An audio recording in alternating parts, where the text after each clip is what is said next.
Bet raidžiai kėlės 4 valandą ryto. Aistė atostogas planavo kelis mėnesius. Jos galvoje tik saulė, jūra ir puikus maistas. Bus dar. O mes lygintuvą išjungiam?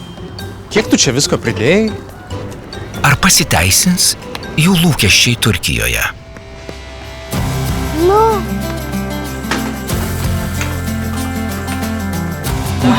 Taip ir dar kart taip. Aistei vėl pavyko. Ji vėl turės įsimintinas atostogas su šeima.